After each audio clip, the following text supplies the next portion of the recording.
Comedy live from my apartment. It's Rob has a podcast, and now here's the guy who was always told that the first sign of the apocalypse would be the appearance of one of the horsemen, and I do believe that we have reached that milestone. I'm Rob Cesternino. Hello, everybody, and welcome to our preview of Big Brother Canada 4. Can you believe it? What a world. Big Brother Canada 4, and we are here to talk about it. And we are very lucky because we have the Rob as a Podcast chief Big Brother Canada correspondent here with us today.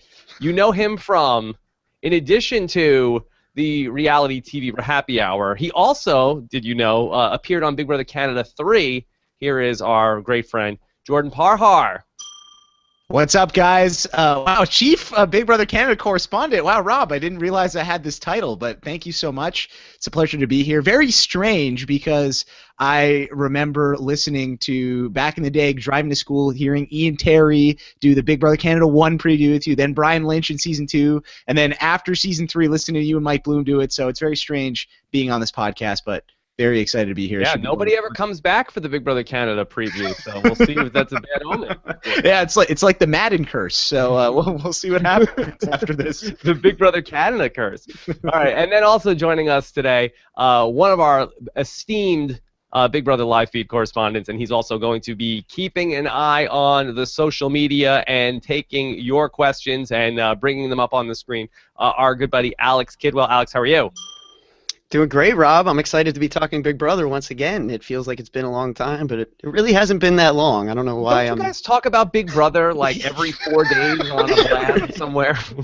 Yeah, that's not if it's not a day, it's a lifetime, Rob. I got to talk about this stuff. It's fun for me.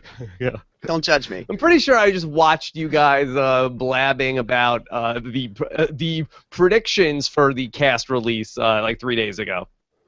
Oh no, that was for Survivor, Rob. We did the Survivor, and then there was some other stuff, and there may have been like some underground podcast. Underground podcast. I think that's what I was. May or may not have happened, but yeah, it is weird though. Like Alex has said, we haven't talked Big Brother in a while. We have talked like off-season stuff, but it's different when you have new content and a new cast and stuff, and there's a different feeling about that. So I think for the both of us, I can speak on behalf of us saying that we're excited. This is going to be a lot of fun.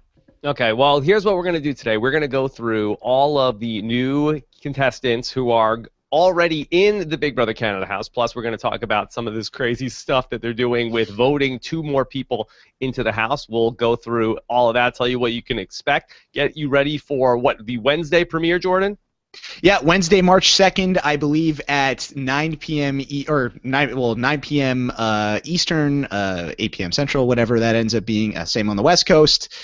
So yeah, on Global TV, same as last year. Yeah, and so we are going to get ready for our coverage, which is going to look a little bit different, where I'm going to still be covering Big Brother Canada in a weekly format, but I'm going to turn over a good chunk of the Big Brother Canada podcasting to the guy who knows it. They used to say he knows it incredibly well. Now they say he knows it pretty well. Jordan Parhar on the reality TV Happy Hour. Yeah, that's right. So we're I don't think are we going to publicly announce what our game plan is for that yet, or I think we're still trying to nail it down, but I think that somewhere along the way it looks like I'm probably going to end up doing something on Friday, probably around this time slot. This is probably like a good spot for me before we get into the amazing race coming up on Friday night, and then we'll take a look at we're trying to get, best case scenario would be Jordan on the nights that the show is on, not competing with the side show. But we're going to talk about that. We'll nail it down by the time we get to the weekend. But Jordan, you're planning on going on after the show this Wednesday night, right? Yeah, planning on going on after the show this Wednesday night.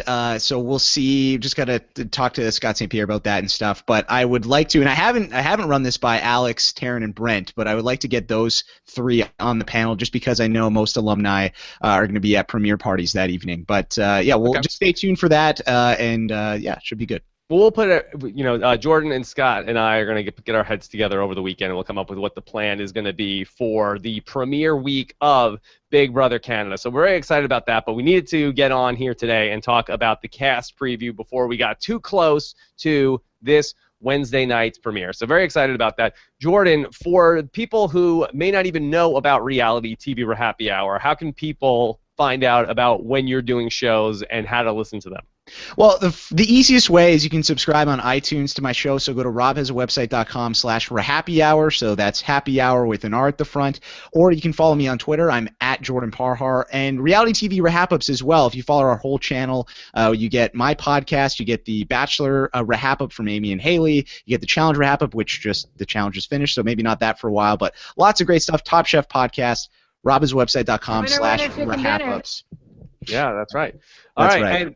And, that's right. And so I just wanted to make sure that we were ready so that we could be able to go right into talking about Big Brother Canada because... Does everybody want good TV? Yeah, and we know we do. That's right. That's how we know it's time to get back into talking about Big Brother Canada. Of course, so Big Brother Canada is adopting the Big Brother US TV schedule, correct? It's going to the Wednesday, Thursday, Sunday format, which we followed all summer long last year for Big Brother, and that's the traditional US schedule. The big conflict for me is that Wednesday night is already Survivor night, so that's a good night for you guys who are in Canada, who have Global, to get that Survivor at 8. Big Brother Canada at 9. Of course, you probably you got a real Rafe's choice to figure out what you want to do with Survivor Know-It-Alls and Jordan's coverage and all that stuff. But we'll leave that to you guys.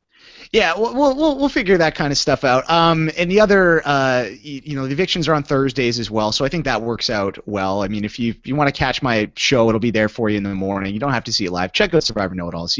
Rob and Steven, they know how to do it. It's great. Yeah. Hey, and again, that's why it's a podcast. You can listen to it whenever you want to.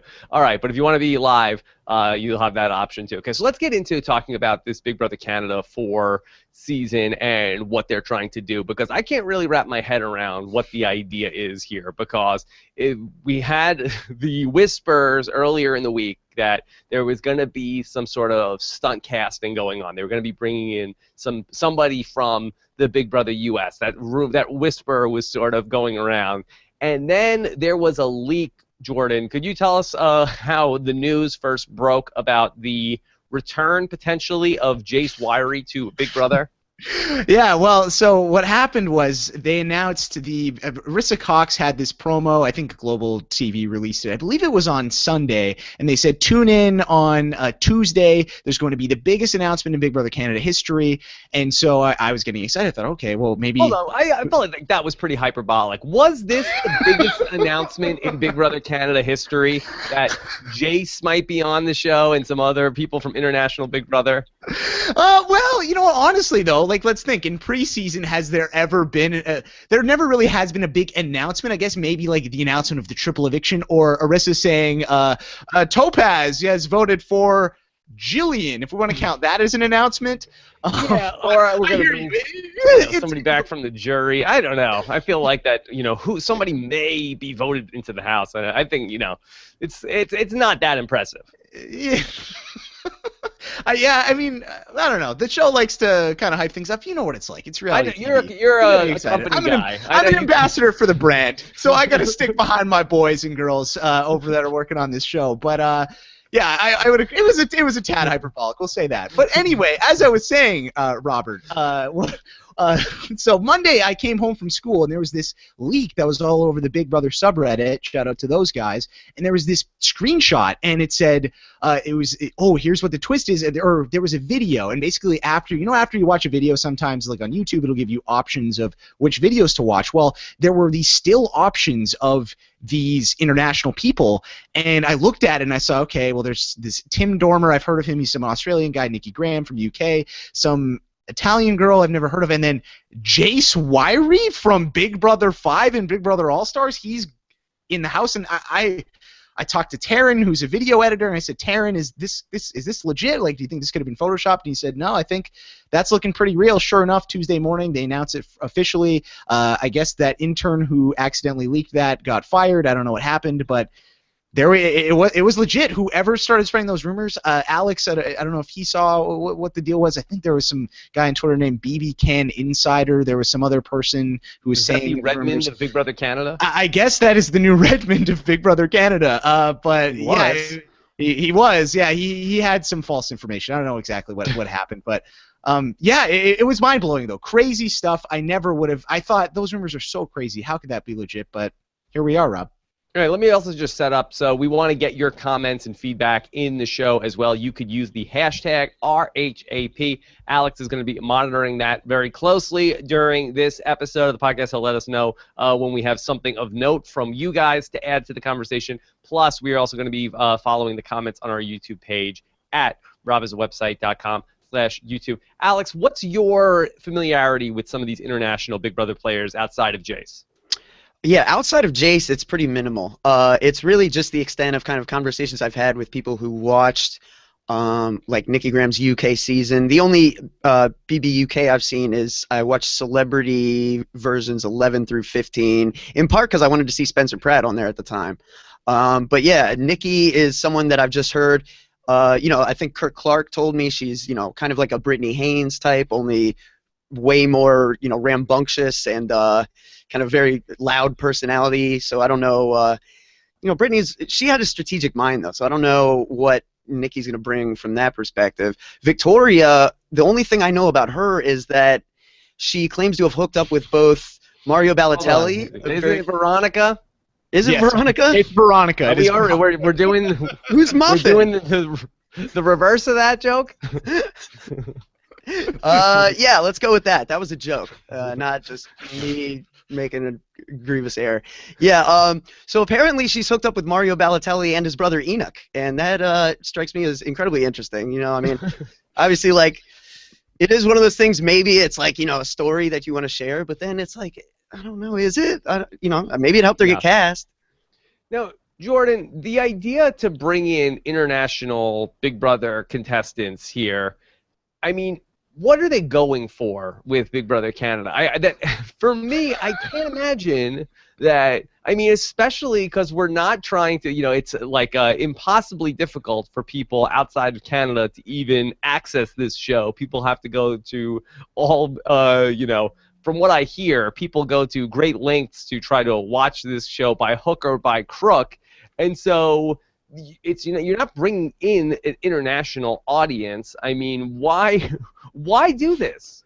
Well, I think, and that's a great question. I think everybody is wondering that. I know I was. I know a lot of former alumni were wondering that. And I thought at first, okay, they're going to be opening it up to international audiences, and turns out they're not. It's staying in Canada. So begs the question, what's the deal here? I think really what they're looking at is we've got two, out of these four, we've got two people, maybe we want to count Jace, but two people who are excellent personalities. They are great television. They have been widely popular in their countries. In Tim Dormer, the winner of Big Brother 10 Australia from 2013, and Nikki Graham from the UK, who has played. She's been a part of 3 different versions of or seasons of that show. So I feel like they are really just trying to get some interest. They're hoping that these two people that go in are just going to be excellent TV, because Rob, as we've discussed earlier, we want some great TV. And I think, I don't know this for a fact, but just looking at the cast, if we look at it, there's a lot more recruits this season than normal.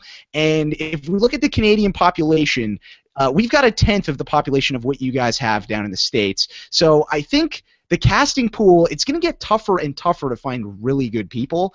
And I think that's kind of why they want to get these people in there. They want to make sure that they've got 2 standouts on this season, and they're hoping that this is going to pay off for them. It's very risky.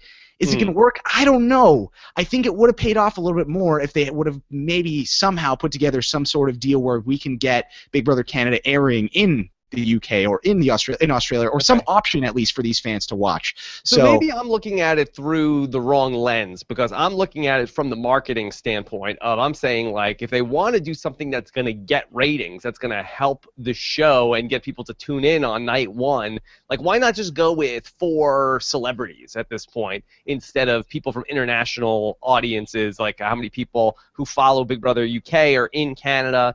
Is that really going to move the needle? But if you're saying that they just are looking for people who are going to give us... Does everybody want good TV? Okay, well, maybe then I could see the logic in that. Yeah, I think that's where they're going with it. And also, too, I think this opens a lot of doors now. I think that, some people are they aren't happy with it because this is Big Brother Canada. We're only the 4th season, and we're already reaching out to other countries to make our show better. But at the same time, I just want to see the best show, and if these people put on a great show, I think it's going to be worth it. And it opens up the door, Rob, to potentially doing a Big Brother Canada versus a Big Brother US someday, as Dr. Will Kirby, he threw that out there last summer. So I think that would be very entertaining and interesting to see maybe in a few years down the road. Jordan, what's the vibe in Canada on the streets right now? Are the Canadian people upset that immigrants are moving in and taking the spots of people in the Big Brother Canada house? The Canucks on the streets. yeah, Rob. Out in the street, just like Jeff Probst. I think in general, the people are not the most happy about it. Just the people that I've talked to, just casual fans that I know are confused by it. They don't get the commercials and all the advertisements because they're really pumping this international wildcard thing hard. But yeah, the alumni are not too thrilled from this as far as I know. But I think once we get I think in general, those are like a lot of the people that I've talked to about it, and some of them have been not the most thrilled about this idea because they're skeptical, like you. They've got questions. But I think once these guys get in the house, I think it's going to be different. I'm optimistic. I think it's going to work out. Okay, let's talk this through. Let's go through these people one at a time. Of course, we'll start with our 4 international people vying for 2 spots. Of course, this first battle is going to be a head-to-head matchup, Jace versus Tim. Let's start with the return of Jace to Big Brother, because this is something that I thought that we might never see. I can't believe it's happened. Here is Jace Wiry, last seen on Big Brother All-Stars. What is that, back in the summer of 2006, Jordan? Summer of 2006, so it'll be 10 years ago this summer, which is crazy.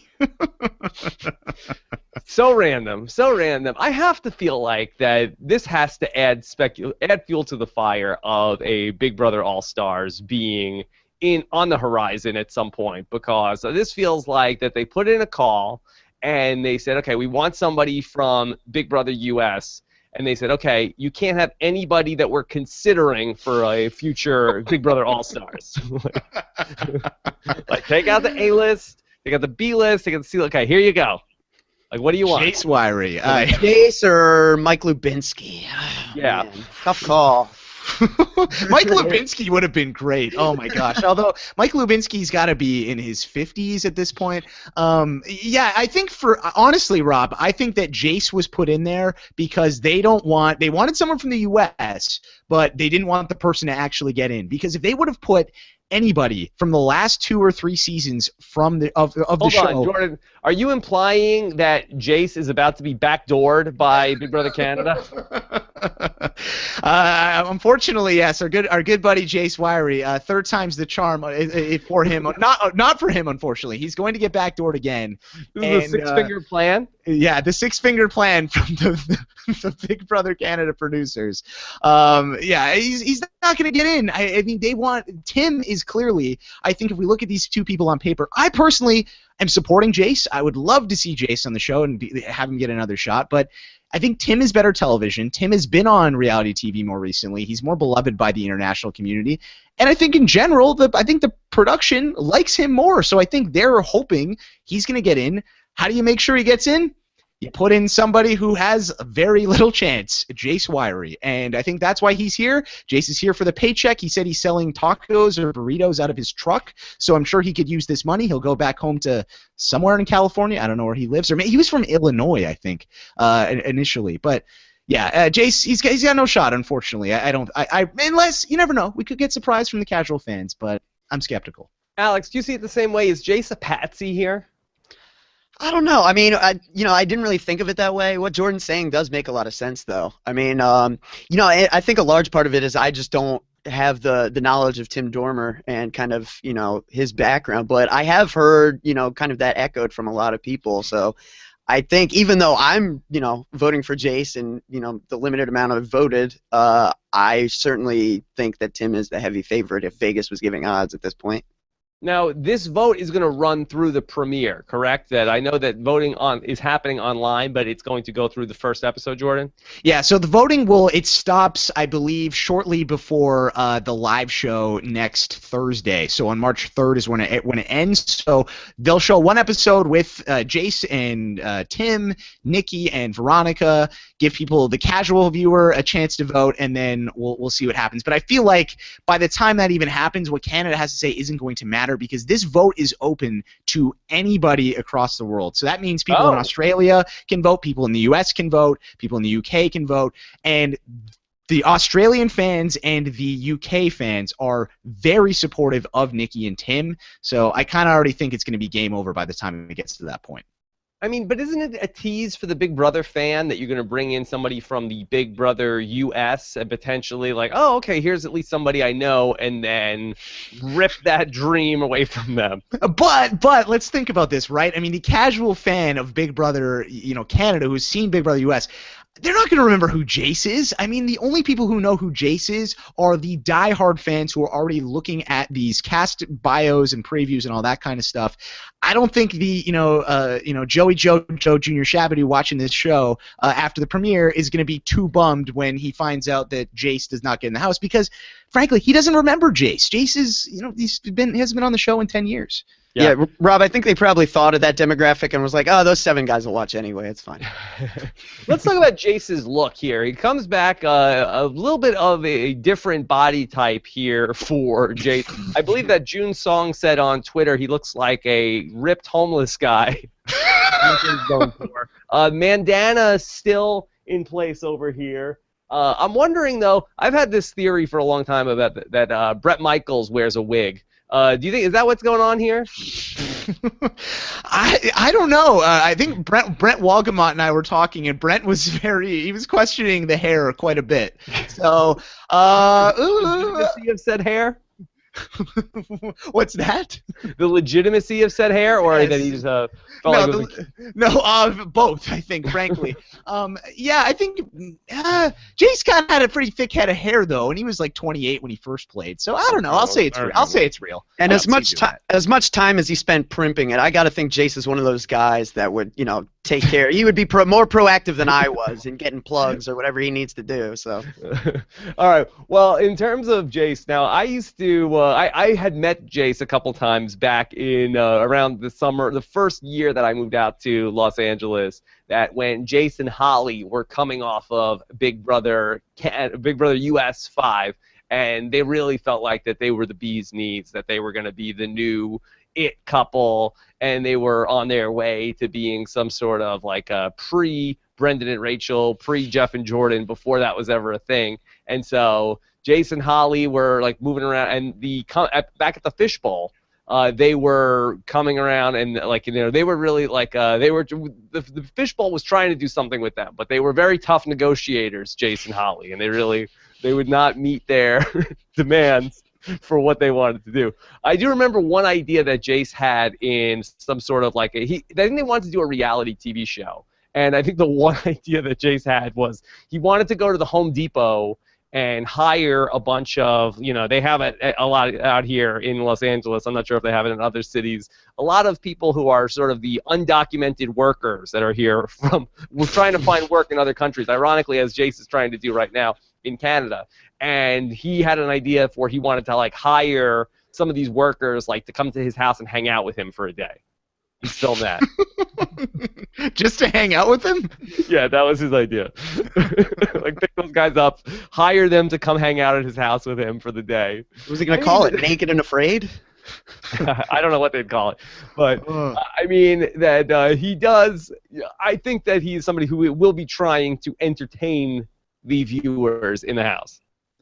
Oh, absolutely. If he gets in, he says that in his video. He says, he said, don't get addicted to drugs, kids, because you're going to get addicted. I'm going to make you addicted to Jace. That's what he says. He says he wants to be entertaining. His strategy, if he gets into the house, is he's going to be going down, he's going to be going skiing down a mountain in water skis. So he's not going to have the right equipment that he should be using. He said he's going to be all over the place, but he just wants to have fun. So kind of like Ginger Ninja almost a little bit. Maybe a little more strategic because he's played the game twice already, but that's kind of what I'm thinking. I do think that he's a smarter guy, with all due respect to the great Ginger Ninja. That I feel like that Jace's thing, I feel like he's like smarter than he lets on. I think he is playing a character a bit more than he like wants you to think that he's like this dumb bro. But I do think he's a little bit smarter than he lets on. Maybe not as smart as he ultimately thinks he is, but I do think that he's smarter than the persona he portrays in these games. Right, and I think we saw that a little bit on Big Brother All-Stars. I mean, he got backdoored in week 3 during the infamous Dr. Will's I Hate You All speech that week when James Ryan was HOH. I think that Jace actually, I mean, if you look at him there compared to what he was doing in Big Brother 5, I think he had a lot more going on, and I think he picked up a lot more. Give him an extra 10 years, definitely matured a lot, so I could totally see that. I think if he does go in, I think, honestly, of all of these people, as much as I don't think Jace has a chance at getting in, I think he might have the best chance at doing well at this game because Big Brother US is the most similar to Big Brother Canada of all of these international formats, and therefore, what he's done already would translate well to this format. Alex, is it fair to say Jace is to Big Brother Canada 4 as Jim Rice is to Survivor Cambodia? Yeah, it may be fair, although I saw something that was, who posted it on Facebook? I think Shane Powers posted it on Facebook yesterday, and he believed it was the actual official vote, and the last place vote getter was Max Dawson. So maybe that's fair as well. I don't know. I don't know. So let's talk about Tim, and then let's sort of do the compare and contrast. So I don't know much about Tim at all from Big Brother Australia. Jordan, what do you know about Tim? So Tim was the winner of Big Brother Australia in 2013, so that was season 10 of their show, and that show has now been canceled, unfortunately. But Tim is very popular, one of the most popular reality TV people from Australia. He's somebody who gets, he's actually like, people go on Big Brother here in North America, and people like Liz Tin think they're going to be a big deal or whatever, and then they're not a big deal, so they break up and things go on. Tim actually is somewhat of a big deal down under, so it'll be interesting to see what he does in this house. He was very mischievous in the game. He got some tasks when he was on Big Brother Australia. He had this one infamous one where Big Brother offered him one of his housemates, Tahan. She had her favorite hairdryer that she really wanted for the whole season, and he could have it and give it to her, or Big Brother was going to give him his favorite tub of Ben & Jerry's ice cream, and he could eat that all to himself. And it doesn't do. You have to go watch the video on YouTube to see it, but it's very hilarious. He's a very funny guy. He ultimately ate the ice cream and like rubbed it in her face. It was very funny. But he's literally or figuratively? No. He went and he said, "Hey," he's like, "Do you want to lick the rest of the?" He grabbed the Ben & Jerry's, went up to her and he said, "Yeah, I had this option to give you your favorite hairdryer, or another option." And I decided to take the ice cream. But he's like, you can lick the rest of this ice cream out of the tub if you'd like. So he was just messing with people. So, yeah, he's a very witty, funny guy, a little strategic, which during his season of his game, I mean, I never watched it. This is just stuff from what I've seen and what I've heard. So I think that he could translate somewhat well to this game. But the formats are very different. And I think that annoying people like he was doing in Big Brother Australia, that's not going to help you win. If that was the way you win in Big Brother, Zach Rance would have been the winner of Big Brother 16, and he wasn't. So he's going to have to change things up a bit, and it'll be interesting to see if that's what he's capable of. Okay, couple things. Big Brother Australia, do they play by the same rules as Big Brother UK? I don't know if it's exactly the same, but yes, very similar. So you get, you nominate people with like points, and then the public votes. Could you give us a comparison of a Big Brother Canada or US player that would be similar to Tim that we can wrap our heads around him? Tim is not like anybody I've ever seen on one of these shows. I mean, he's out there, he's different. Combine people. Oh my gosh. I don't know if I can. I mean, he's kind of like... all right, chat room, you get in on this. Yeah, too. Chat room, get in on this. I don't know because let's take a question then. Okay, let's go. So here, that Alex has a question for us. Okay, Alex, what do you got? So this is from Fan KABBUS, and she says, "I like this international twist. I've always thought Tim would be great at BBCAN, BBUS, so I hope we get to see that." So that's a little insight from someone who maybe has actually watched them, which I have not. We'll see. Yeah, the comparison to me, like, it's almost like when you're trying to compare someone to Coach in Survivor. There's just one Coach. You can't. What about Debbie? I guess there's Debbie, but but even Debbie's different. Coachella. It's Coachella. Tim's his own dude. You'll see when he gets in there. He's very out there. He's different. He likes to, he's an interesting guy. What percent certain are you that Tim will be the pick and not Jace? I will say, I'll say 90%. I think 90%. Tim's going in. Yeah. Yeah. And then, is there a tell that we should look at in the video package of how we've seen Canada? I mean, I do feel like that Canada, in the ways that they have voted, that they tend to vote extremely in the favor of the face. Like, they have not ever adopted, like, the 90s attitude era of wrestling type people, correct? Yeah, correct. You know, they like their good guys in Big do. Brother Canada. They do like their good guys, but also, too, I mean, let's think about the last time we had one of these votes for one of these seasons. Big Brother Canada 2, we have the secret room, and I think everybody thought there was Nate, Scott, and Allison to get in the house. Clearly, Scott was the biggest personality of the three, but he didn't get into the house because Allison was somebody who on the feeds was talking a lot about how much she loved the show. She was a super fan. She loved Dan and Dr. Will and all this kind of stuff. So really, it was the online community who pushed that vote and pushed Allison to get into the house. Was there a real alternative there to Allison? Scott was – a lot of people wanted Scott in there, Rob. A lot of people wanted Scott. I thought he was getting in. People that I talked to at the time thought Scott was getting in, but online and on social media, everybody was pushing Allison. I think that Canada has voted for whoever is the most wholesome, likable person. I think that tends to be what they have voted for in the past. Well, I think in here, I mean, let's look at Tim and Jace. I mean, Jace, we've got these clips of Jace. Jace was a villain when he was on the show, so here's Tim. Tim's getting in. Okay. All right. Well, we'll see exactly what happens. So Jordan Parhar is projecting the Nate Silver of Big Brother that Tim will be getting into the Big Brother Canada house. All right. Let's move over to the other side of the aisle, the Veronica/Victoria versus Nikki. And then let's start off with Veronica. All right. Tell me about Veronica from Big Brother Italy. Okay, so Veronica is from, so Big Brother Italy. I believe the name is Gran Fratello or Fratello. Yeah. I don't think 13. It's Gran Fratello. No, Gran Fratello 13. That was the season she played on in Italy. It was in 2014. Grande Fratello. Yeah, however you say it. So yeah, I really don't know much about Veronica because there was such a little information about her. Alex went on a little bit about that scandal with the soccer players. She was also, I believe, I think she was in like Playboy or something. She did some sort of something like that. Yeah, you can Google. She's before done or after this month. I believe it was before. Well, before. Okay. Yeah, so it's good. So you'll see. Yeah, it was.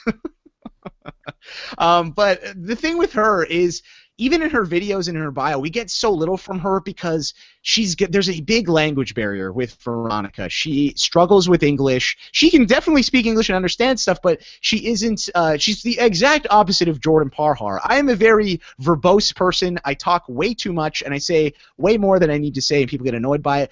The opposite of that is Veronica just saying, you would ask her, okay, Veronica, well, like, what's your strategy for the house? And her strategy was like, I'm going to be nice. Like, that's pretty much all it is.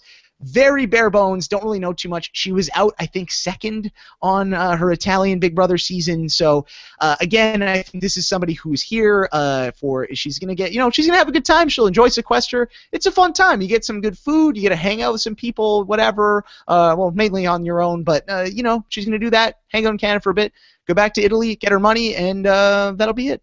So are you saying that you feel like Veronica is also here to be a patsy? Yeah, I totally do, because I think that it's clear that I think Nikki and Tim are the most popular people. Nikki is one of the most beloved Big Brother people on this planet. A lot of people love Nikki. The Miz, Rob, once said that Nikki Graham is the greatest reality TV person of all time.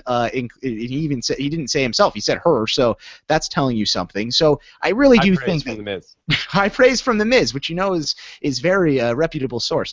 Hey, he's been WWE champion. What have you done, Jordan? It's true. I've done nothing. But Yeah, so I totally think Veronica's here because they needed to find someone, make it a little bit interesting, and yeah, Nikki's gonna get it. All right, so Alex, we shouldn't get to know anything about Veronica here. It is frustrating, but yeah, Jordan does paint a pretty clear picture, I think. There's probably elections that go on in Iran that are less fixed than this thing right here at this point. Okay. All right, so it seems like it's a stacked deck against Veronica. So it seems as though Big Brother Canada is really putting all the eggs in the superstar Nikki Graham basket. So let's talk about Nikki Graham. Tell us about the greatest reality TV star of all time, according to Mike the Miz. Well, I also, like Alex, don't have the most familiarity with Big Brother UK or Big Brother Australia. I'm a Big Brother North America guy. So I reached out to Kirk Clark and Mark Solera, asked them what their take was on Nikki. Both of them said she's like Brittany Haynes, but on steroids. Now, I've gone back and watched a lot of footage of Nikki. I believe her first season of Big Brother was also 10 years ago. And then she was on Big Brother 7 UK, then Big Brother 16 UK, and then she was on a season last year called Ultimate Big Brother, where she didn't actually participate. She was just in the house with the other housemates. She's very crazy and over the top. It's kind of like, you know, Tala was really out there on Big Brother Canada 1. Nikki is even more intense than that. She would throw tantrums. She screams. She throws things. She swears at Big Brother. She swears at other people. She's all over the place. But at the same time, I think Nikki knows what she's doing a little bit, because from her interviews you can see that she is a stable person, even though she doesn't really seem like the most stable person when she's in the house. You know, there was a few times where she had a breakdown. It looked like she kind of had, she was like in The Exorcism, like she was like crawling around and like moving things, and just how she was jerking her body, it was very strange and crazy. You can look it up on YouTube. But I think she's going to be very entertaining in the house. She's going to bring a lot of drama. She's going to be great on the feeds, and as soon as she goes on slop, I think she might lose her mind, which will be fun. So do you feel like that these international imports have a actual chance to win, and have you gotten any sort of sense if they're going to be playing a different game than the people who are playing the traditional Big Brother Canada game? So based on what I've seen from the videos, these guys are playing as house guests. So they're going in as new players. So, you know, I think Tim does have a chance to win this game. I think that he can figure stuff out. Based on the whispers I've heard, Tim was doing his homework before going into this season. So he was researching Big Brother Canada and how to play the game and that kind of stuff, making alliances, that sort of deal. Although he did say he wants to go in as a kind of like a lone wolf. Nikki, on the other hand, I don't know. Are we going to get Nikki from her interviews, or are we going to get Nikki we've seen from these past Big Brother seasons in the UK? She's a little more mature now. She's in her 30s, so she's not going to be as crazy as she was when she was first on the show. At least I don't think so. But strategically, I can't really see Nikki winning this game. I really don't think so, unless twists are very prevalent, which, hey, we know Big Brother Canada loves those twists, and she gets a lot of help along the way, or maybe she teams up with Tim. I'm not too sure. If I was to put my money on someone, it would be Tim.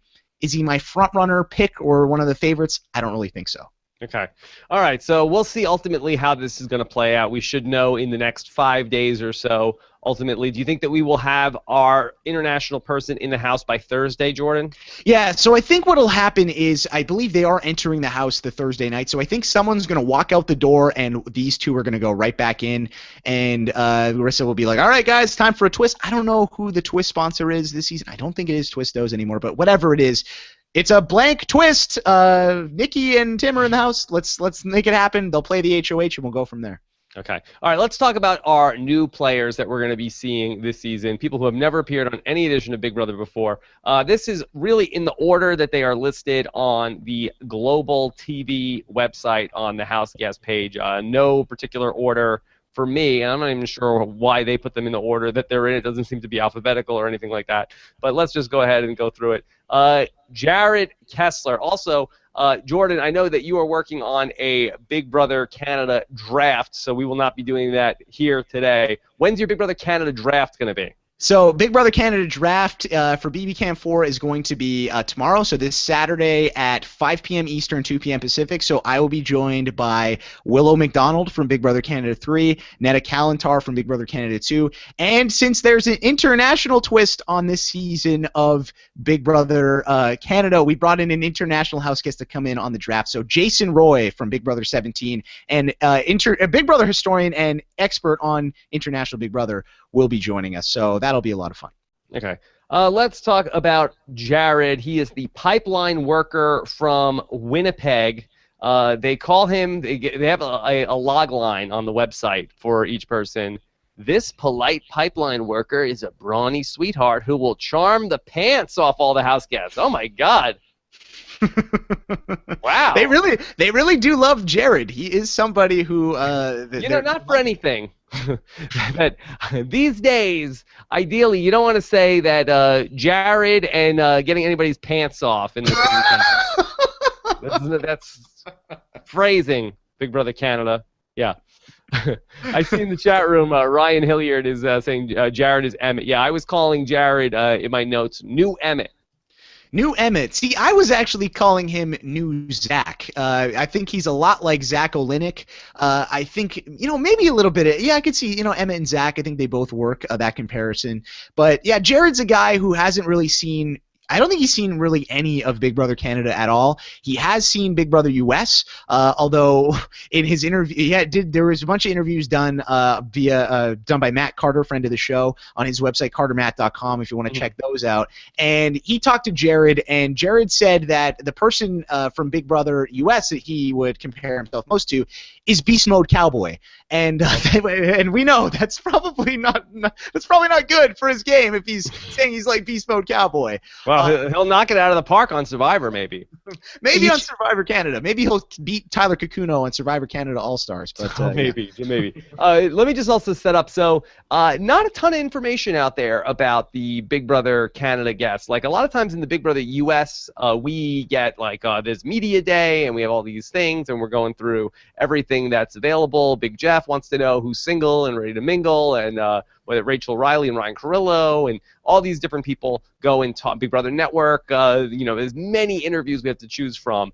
It seems as though the Big Brother Canada interviews, they got video with everybody. Apparently, they shot this video on Snapchat. I think it's basically like a 10-second video. If you want to pause the show right now, you could go watch all of the videos and come back in 2 minutes, and you'll be ready to go after you watch all 90 seconds of the Big Brother Canada video. So we don't have a ton to work off of. No, I mean, well, there's about like a minute or so from each of these people, and then there's also, I believe, Big Brother. That might be something in the conversion of maybe a Canadian minute is like a U.S. 40 seconds. Yeah, that's kind of how it works. Your dollar is higher than ours. Our seconds are longer than yours. There were some other videos as well on Big Brother. Big Brother Daily uploaded some too, so there was that. But yeah, the media day for Big Brother Canada, not as huge as it is for the U.S. So we are working with not a ton of stuff here on all of these newbies. Yeah, we have none of the very fancy hotel room videos that we had of the Big Brother Canada 3 cast.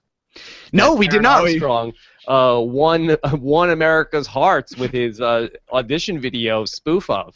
Yeah, we don't have me going like, doing the terrible dance moves or like this or whatever, the dancing to One Direction. Yeah, they decided to get rid of that this year, which it's too bad because I kind of liked, Godfrey's was fun. I really liked watching Godfrey's after the season. Mind you, Godfrey's just created everything. All right, Alex, what do you think about Jared Kessler? Is he a contender or a pretender? So I don't want to jump to, I don't see the Beast Mode Cowboy thing. I don't think a man should be judged by the size of his belt buckle. I think I definitely saw the Emmett thing, and it's so funny that you mentioned Zach because I was thinking Emmett but boring. And if you know me, I mean, I always talk about Zach as Captain Vanilla, so I think that's just perfect. That really is like. You're gonna hurt Jordan's feelings. No, it's okay. It's okay. Zach, it is what it is. It's a risk I'm willing to take, Rob. Wow. Zach's my buddy, but I do hear you. Zach's, I think Jared seems like a nice guy. I think 100% though, this guy's getting a showmance. Without a doubt, Oh, yeah. he's getting a showmance. No question. He said in his video, he was like, it's gonna be boring in there, so I don't want to get a showmance, but I guess I will if I have to. I'll talk to some girls. Basically, the exact same thing that Zach Olenek said last season. Right. So I mean, yeah. Isn't there every chance in the world, like, lock it in, this guy's in the final 6? Yeah, you know what? If we go on Big Brother Canada history, yeah, I think this guy's going to go deep. I think he's, he says in his bio, he's a polite guy. He's nice.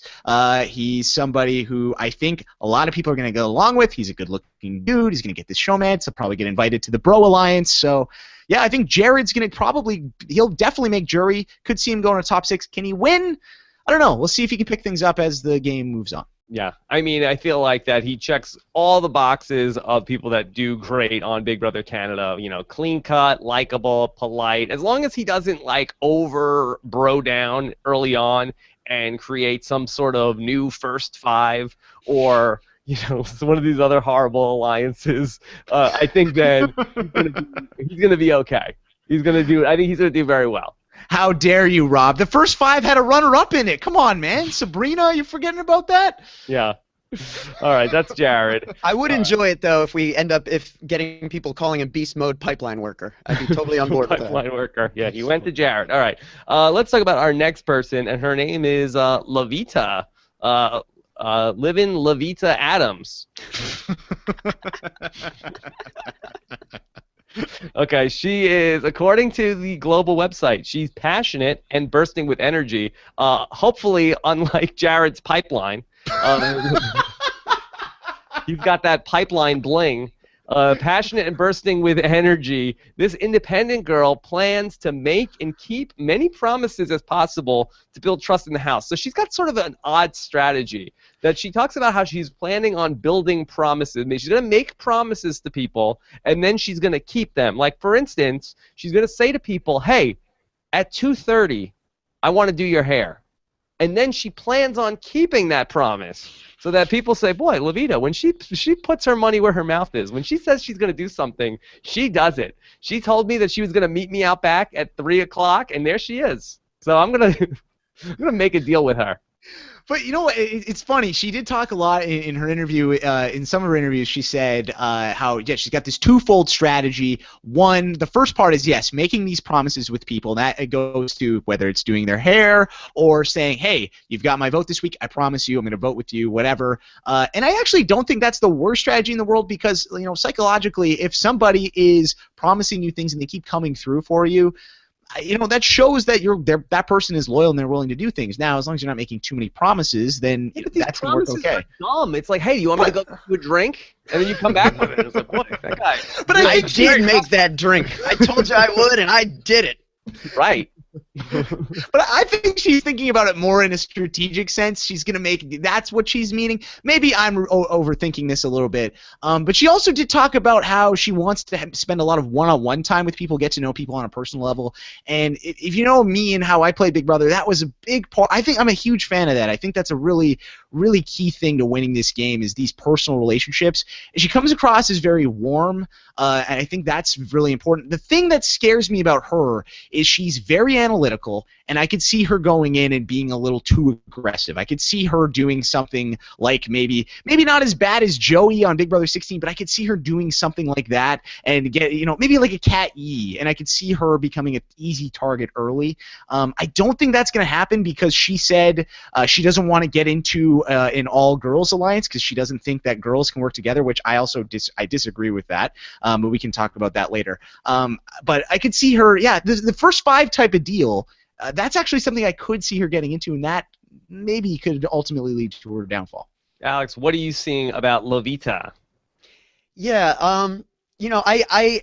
I don't love the idea. I mean, I'm with Jordan in the sense that, it's a good idea. Obviously, you want to make those connections. You talking about that is always a good sign. But I just think, promising people things, is like, I think it's like a, low reward, high risk type of move, because the first time you can't follow through, like let's say you said you'd make this guy a sandwich at the same time you said you'd make this girl, you get her bath ready, you know what I mean? And then you can't deliver on one of them, and they're What, like, is she the housekeeper? it's like out of No, we have a housekeeper already on this season, Rob, so we don't need Levita for that. Well, I figured her plan was to start small, so I was trying to think of, the little things. But yeah, I mean, I don't see a lot of upside to it. And then, obviously we don't have a lot to go on, but I read about, how she loves Brittany because she was, quote, so good at putting her emotions aside to get herself to the end of the competition. And I just feel like she misinterpreted what was going on last season, because if I had to describe Brittany, I would say she was so bad at putting her emotions aside to get herself to the end of the competition. Yeah. Okay. But the one thing I will say about Levita is that in her interview with Matt Carter, she did say that Derek Levasseur is somebody who is one of her favorite players and she wants to play like. So I mean, if to counter that, Alex, I will say, in fairness, Derek is, she's probably not going to be Derek because no one's Derek. He's one of the best Big Brother players of all time. But at least she recognizes what he did, and I think that's a good sign, because I think there's some people on this cast, actually quite a few people on this cast, who have no idea who Derek Levasseur is, and that is a very bad sign. I think she's kind of middle of the pack. Jordan, where do you see her? I'm going to say, yeah, I'll say she makes the jury. I don't think she's going to win this game, unfortunately. I think she's got potential, though, so we'll see. She's in a showmance. I'm going to say no. I don't think she'll be in a showmance. Okay. And Alex, what's your take? I think she, like, if we're doing superlatives, she's my most likely to be recipient of twists. Recipient of twists. Because I think she'll be liked, and I Like think Brittany. she identifies with the people who were recipients of twists last time, so I think she's as good a candidate as most. Okay. Except maybe like a Nick Graham or a Tim. All right. Let's talk about our next guy in the house, and this is Ramsey Aburane. Ramsey Aburane, I think is what he said. Okay. We'll have to. I don't know. This is like when you first tried to say Netta's name, Rob. It's tough. Still tough. Ramsey, he is fun and charismatic. This strategic player wants to downplay his athleticism and play like he's just there to have fun. He's a 26-year-old digital marketing person. Yeah. Now with Ramsey, first off, okay, this guy is a recruit, so he has not seen much of the show, just based on what I've seen and just the interviews I've read. I'm 99% sure he's a recruit. He actually met Sarah Hanlon like before the show. Oh boy. Yeah, so he's talked to Sarah Hanlon and picked her brain a little bit. So I don't know if that's common knowledge. So at least he's got that going for him, at least, in that he has studied up a little bit. And he did cite Kevin as somebody who he does like, which I'm a fan of because I love Kevin Martin. But yeah, I don't know if he really is going to know enough about this game. I think in general, very smart guy. I think he's got a lot going for him. Very likable if you watch his interviews. So I think he's not going to have too much trouble fitting in and getting along with these people. It's just going to be a question of, can he figure out this game and can he get himself into the right position? I could kind of, I don't know why, I could kind of see, like, with Godfrey, how Godfrey, just fell asleep for the first little bit. I could see this happening with Ramsey, but I could see him waking up in the second half of the game and really turning things on. So I'm intrigued by him. Also of note, Adele, that Ramsey is a Muslim player in the house, and so we'll see. I do like those storylines on Big Brother Canada, something that we don't really get a ton of in the Big Brother US version. Maybe that he will make a friend like Kyle that will also say some prayers with him. Yeah, definitely. Remember Kyle learned the prayer at the Big Brother Canada 2 finale? He learned it at the finale, and now he's going out in the world and making great Facebook statuses because he's such a devout Muslim and a great person for it. Yes, Muslim adjacent Kyle. Okay, so then in terms of what he's going to bring to the table, I wonder though, is that sort of like the selling point on him as a character type? If he is a recruit, is that something because they're looking for a wide cross section of people is he just somebody who's different than everybody else in the house? Yeah, he's definitely different than everyone else, and I can't really think of anybody who is like Ramsey that I've seen on either version of the show before. I think the easy one that people are going to make is, oh, he's like Kaser, but I don't really think he's like Kaser. I think that this guy is different. He's on his own. I don't know. Kaser on the show. I mean, never mind. I won't talk too much about Kaser because I'll just end up saying bad things and put my foot in my mouth. But Ramsey. Yeah, I think that the part of the thing, too, I think with the casting this season is they didn't want as many super fans on the show, because I think that when you have, like last season on Big Brother Canada 3, when you have all super fans and all of these people who have seen all of these seasons and know how to play all night doing podcasts on the live feeds. Yeah, they spend all nights on the podcast doing live feeds. They talk about past seasons. It's boring to watch. Nobody wants to see that. So when we get these diverse personalities, interesting people, it makes the show fun to watch. And somebody like Ramsey, because he hasn't seen too much of the show, leaves him open to, maybe making some mistakes. Maybe not as bad as that mistake that guy made from BBCAN4 during Week 5 last season, but, mistakes nonetheless, and that's fun to watch. Okay. Alex, May 1st, who's the more popular Ramsey? Big Brother Canada Ramsey or Ramsey Bolton? Oh, does Ramsey Bolton have a head on May 1st? I don't know. Oh, well, I think he'll be more popular if he's dead at that point. But I think this Ramsey represents like the kind of player that is like the widest range of possibilities in this game, because we've seen these big guys kind of go out early. He certainly, like Jordan said, he sounds like someone who could be a recruit. You always hate seeing like who's your favorite player, and they're like, I'm going to play like Ramsey. You know what I mean? Like that's usually not the greatest sign, but at the same time, then you have the John Party exception to the rule, and then you wonder, surely if he can do it, anyone can do it. So I think there's just not enough information, and I think this could go any number of ways for Ramsey. Okay. A wide variety, high variance for Ramsey in Big Brother Canada 4. Exactly. Okay. Very high variance. We'll see where it goes. Okay, so why don't we talk about our next person who's coming up? Let's talk about Maddie. Maddie, that according to Big Brother Canada, she's strong and confident. That's how she'll play the game. She's fun, she's witty, and she's not afraid to get dirty. Whoa. Whoa, indeed. Yeah, what are they saying here about Maddie? Well, Maddie's an interesting one. So she's from, so I got to have Maddie's back because she's a fellow 604 Propa. She's from Vancouver. She's from North Vancouver. So the thing with Maddie, she's interesting. She talks how she says she's seen the show before. She's a big fan, but she comes off as a little bit standoffish in some of her interviews. In one of her interview with Big Brother Daily, she said, the reason why she got on the show is because, well, I'm amazing, and it took them 4 years to realize that, and I need to be here, and that's why I made it this season. They finally figured it out and got it right. So she seemed like kind of a little full of herself, a little bit, saying that, not the greatest thing to say. She also said she wants to go on the show for more Instagram followers, which is never a good thing to say. I'm not a big fan of that. However, fan of RHAP, Trevor Chong actually. I was going to say Maddie. I was going to be blown away. No, not Maddie. Trevor Chong, fan of RHAP. I was talking to him, and he actually knows Maddie personally. He's a friend of Maddie's, and he said that Maddie is Maddie is a fan of this show, and he said he thinks she's kind of playing this up a little bit. So he said she's really friendly, really nice in real life. The one thing he did say about like how you're a conservative pundit. Exactly the same. Exactly same thing, and how I'm all that kind of stuff. But he did say that Maddie, just based on talking to Maddie's friends, she does not get along with girls at first. So that is a thing. So I could kind of see a little bit of Danielle Alexander in her from Big Brother Canada 1. I could see Maddie being an early boot. Hope not, but right now I think that's what I'm thinking, just based on what I've seen. Yeah. When they talk about she's not afraid to get dirty, like I really feel like are they trying to say that she is going to be promiscuous? Or are they trying to say that she's not afraid to make big moves and get her hands dirty? I think it's both. She did say how she wants to meet some guys. She's open to a showmance, and she did say she wants to make some big moves and be cutthroat.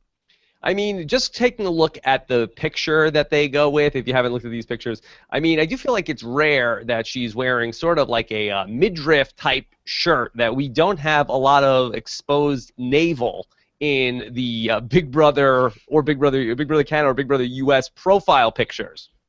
No, I think she might be the first one. Some guys have it.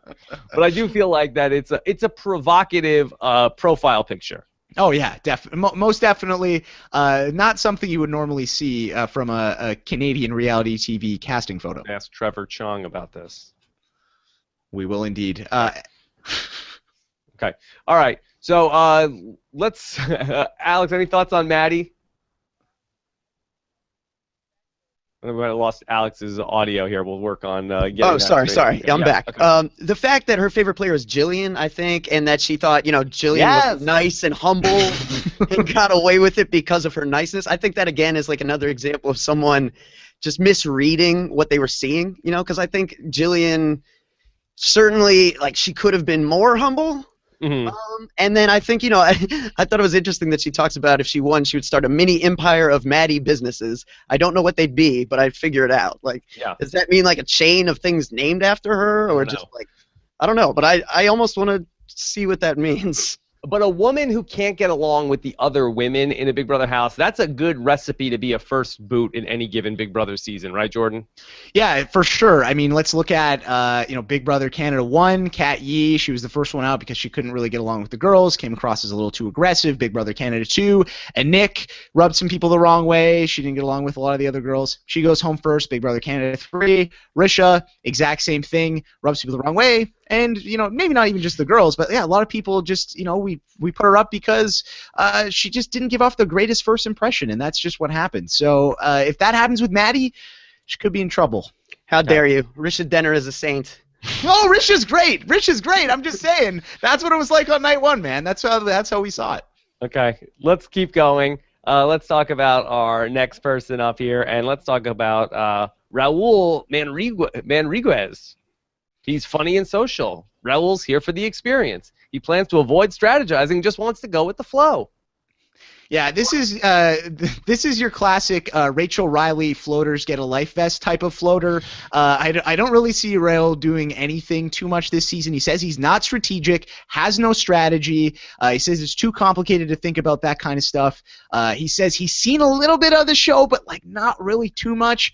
The thing that he does have going for him is he's very likable. He's very funny. I thought he was great in his video. I think Canada's going to love him. I just don't know if he's got the strategy going on to take him deep into the game. Yeah. Alex, what's your take on Raul? Well, for starters, he has my new favorite last name to say, which is Manriquez. It is a fantastic last name. It's Great name. Maybe my favorite that I've ever heard. I think Jordan brings up a good point. You don't really see anything in his bio that suggests that he could be strategic, but I didn't really see anything from Ty Tran. And, I think it's evident of, there are plenty of people who can go out there and just be themselves and be naturally likable enough and social enough to just, figure it out. And John Party was one of those, too. So, my perspective, I think, has changed in recent years, just seeing some of these players who didn't have knowledge of the game come in and do well, in that I feel like there are some elements of what these games bring that are, you can know everything there is to know, but you can't really put it into practice unless you just have some of that gift. And I don't know that Raul won't have that. He cites Kenny Brain as the person that he most wants to play like, but mostly because he says he was hot. And there you go. I mean, Raul is a young guy. He's 21. I mean, that's what you expect. I wouldn't expect him to say anything different. I get it. And I think that's going to come through a little bit in his game, I think, is the youth thing. Alex, you talk about Ty Trang on Survivor. Ty Trang's in his 50s. I mean, this guy's got a lot of life experience. John Party wins Big Brother Canada 2 without seeing much of the show. But he's older. John's I think he was 24 when he won. Jillian, she's in her mid to late 20s when she won, didn't have a lot of experience with the show. So I do think that I think he's going to be in tough. I think it's his age, the strategy. He's just got to hope that these twists are really going to benefit him and he gets into a really solid alliance early on. Now, I think that the story of gay men on Big Brother Canada, I think, has been an interesting one because I feel like that the people who have come into the house and have been, I'm a gay person in the Big Brother house on the men's side. I think that they have had a hard time fitting in with the bro-y alliances. We saw it in Big Brother Canada 1. We saw it in Big Brother Canada 3. Kenny in Big Brother Canada 2 didn't tell people that he was gay and was actually part of the bro-y alliance. this season, it doesn't seem like that there's the same kind of guys in terms of like the traditional Big Brother meathead alliance. It doesn't look like we have that many people where you could see that coming a mile away. Maybe it's different if Jace gets into the house and we have like the second coming of the Four Horsemen. But it'll be interesting to see if Raul is going to be somebody who gets along better with the women in the house and is sort of ostracized from the male group, or if he's somebody that's going to fit in with whatever guy alliance is going on in the house. Yeah, I think a guy. I think maybe we disagree on this one. I think there definitely is going to be a Broy alliance that's happening this season, and we'll get into that when we get to those people. Yeah, I don't know if I don't think Raul is going to fit in with those guys, and I think if those guys get power, he could be in trouble early on. But again, we could see someone like Levita lead like a counter alliance against that, and I could see Raul getting along great with her. So you never know. All right, let's turn the page and let's go ahead and talk about our next Big Brother Canada house guest, and it is Paige. Here she is, the lovely Paige Dostransky. She is from Northern Ontario. She's a nature lover who's experienced in hunting and trapping will help her anticipate her fellow players' moves. I doubt that. I strongly doubt that there will be a parallel from like. Come on, Rob. No, obviously this hunting and trapping skills helps you on an obscure Canadian reality TV show. Like I put down this 3-point buck, so this is what you do on your HOH. Trust me. If you can skin a squirrel, you can survive a blindside, Rob. It's right there. It's cut in stone. Okay. Now, interesting background. So she's into hunting, trapping, but she's a veterinarian tech assistant. That seems to be a lot of different things, seemingly going in different directions, right? Yeah, for sure. Paige seems like she's killing animals or helping animals. Yeah, it's one or the other. We don't know which it is, but Paige is young, so whatever. I won't hold it against her. I love Paige. I think she's great. She's got a lot going on for her. She's a huge fan of this show. She's been watching the podcast. Don't know if she's a Rob as a podcast fan, but her sister did follow me on Twitter as soon as she took over her account, so she's got that going for her. Okay. I kind of see with Paige, I kind of see a little bit of Heather from Big Brother Canada 2, but also like infused with I hate to use Survivor comparisons, but Julia Sokolowski from this Survivor season, I kind of see that in her a little bit. So she's a big fan of the show, got a strategic mind as well. I don't think people are going to see her as a huge threat, but I could see her going deep into the game. The question is she's 19 years old. I think, I played this game at 21, and I felt like I was way too young to play the game, and I think, obviously it showed in my performance. I think that, there's even from 19 to 21, there's a huge learning curve in those years that you do from your, late teens to your early 20s. So I think that, I don't think Paige is going to win. I could see her going deep. I could see her being a part of a big alliance. And I'm excited to see her. I think she's going to be a fun and likable personality in the house. Alex, Jordan says that Paige is shaping up to be a huge strategic threat. Are you buying that, or?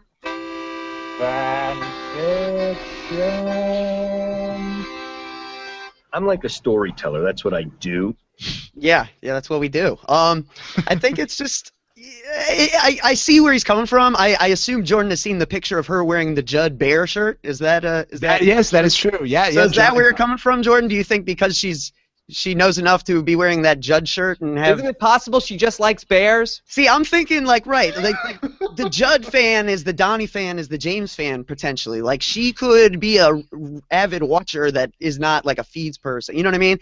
Like there are plenty of people that are like, I'm a fan of this game, but then they get in there and it's like, oh, they've never seen feeds and they're a fan of like a kind of a fabricated version of what this really is. So I wonder if that'll be possible. I would hope that she's like Julia because I met Julia in New York and I was enchanted by her. I thought she's really, really articulate and smart, and I would love to see lots more 18, 19, 20-year-olds like her be cast because I think that creates great dynamics and levels of competition across the board. But I don't know if I see it here from Paige. There's really nothing in the bio that leads me to suggest that, and I'm not ready to make that commitment based on a Judd shirt. Yeah, I really find it hard to imagine a Paige win here. 19-year-old woman winning Big Brother Canada. I feel like there's just not enough life experience there to be able to pull the trigger on winning this thing. But Jordan, I feel like you're in the Paige camp. I am in the Paige camp. Put me on Team Paige. I think she's going to do well. She's going to win. I don't know, but yeah, I don't know. You never know. Danny Donato. I mean, she did really well when she was pretty young. So mind you, she had her dad helping her. So yeah, a little bit of a different story. Okay, all right. So let's go ahead and talk about somebody else who I think will be an interesting conversation. Let's talk about Joel Lefevre. Do you have the fever? Yeah, Joel Lefebvre, I believe, is how we say it. That's how we said it in his video. Lefebvre?